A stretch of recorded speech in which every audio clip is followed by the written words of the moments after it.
It's not only that he has gone, completely back on his promise to lower costs, to not start a new war, but it is this attitude of, my family is making billions, we're busy building ballrooms, but you who can't afford groceries, who's seen the price per gallon go up over $1.30, who is struggling already to meet and pay their electric bills and find housing you can afford, you just somehow have to grin and bear it. And all of this started by taking away people's fundamental health care in order to give tax breaks to the billionaire class. Layer on tariffs, and we have a mess and true despair for American families. We know that 84% of families are giving up something, just like the person in the video clip said. You can't have it all. I can't fill up my tank and put food on the table for my family. These are the choices that Americans are making, and Donald Trump and his supporters in Congress are completely deaf to the cries for help that we are hearing. So, Congresswoman, what I find somewhat ironic at this moment, given our conversation tonight, is that there are a lot of Republicans who agree with you.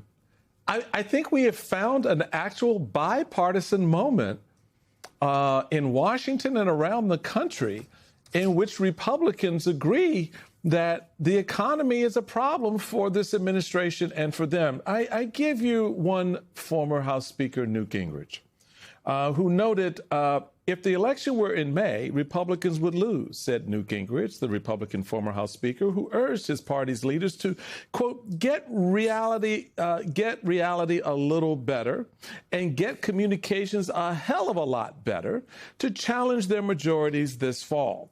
The war, the sense of affordability and gasoline, some of that has to be cleared up in order to win, Mr. Gingrich said. If it doesn't change, I'll start tearing out my hair. Well, brother, welcome to the party, because we've been doing that for a while over here.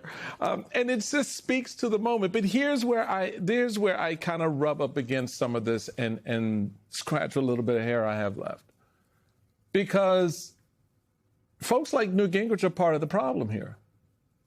They help create this landscape that we find ourselves in. When the president leveled up tariffs, Newt Gingrich is not a tariff Republican, never has been. Newt Gingrich is not an anti-NATO Republican, never has been. Newt Gingrich is not he wants border security, but he's not about putting kids in cages and separating families. Never has been.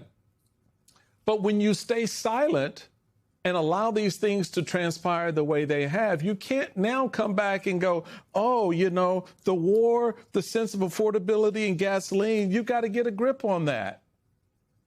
I mean, so how then do Democrats kind of lean into that messaging? Because the visuals are already being given to you. The images of Donald Trump with the ballroom and his little model of his little Arc de Trump that he wants to put up. And meanwhile, you juxtapose that against the price of gasoline going from $2.90 to $4, $7 in other parts of the country.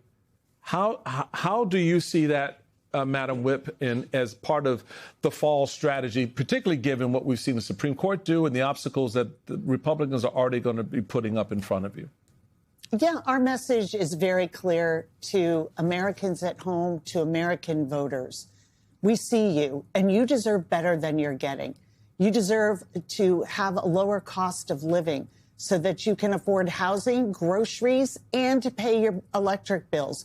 You deserve health care where and when you need it. And you deserve a government that is working for you, not one that is working for self-enrichment like we are seeing from the President of the United States. And it is this absolute disconnect between Republicans who know that Donald Trump and these failed policies that aren't working for the people who sent them to Congress are going to take them over the electoral cliff. But they would rather have his approval than work for the people who sent them. So I am, I don't want to know what your personal feelings are about how these policies are impacting hardworking Americans, and that you may have a private conversation that you don't think this war was a good idea, that gas prices have to come down, that we have to do something about the housing crisis and childcare crisis in this country, when every time you come to the floor of the House, you vote against it, and you won't come and work with us to make our work centered around the American people. So it doesn't matter that Newt Gingrich is now having a moment of looks like we're going to lose the midterms. What is happening to people is what should matter. And this Marie Antoinette impersonation from the president and his cabinet of let them eat cake, it is outrageous. And what I'm hearing from small businesses in my district, that this is a harder time right now than the pandemic. I hoped I would never hear that from small restaurants and bakeries and car detailers, but they literally are showing me their books, that customers are down because you don't go by the bakery when you're unable to fill up your tank and pay for your medication. You don't go have your car detailed and go out to dinner when you're unable to feed your family nutritious meals that you can afford. And all of this has this ripple effect.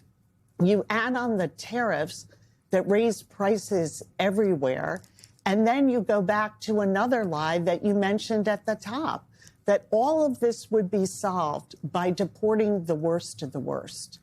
And what have we seen? A mass deportation that is primarily going after law-abiding immigrants. All of us would say deport those who've come here and done harm to America. But that's not what we're seeing. And this absolute disregard for what American families are going through is not only, it's going to be their political undoing, but what about families? And how do they make sure that they are having voices in Washington that are fighting for them? And that is what Democrats are going to do. And it's why we're going to win this midterms, because they know we're on their side.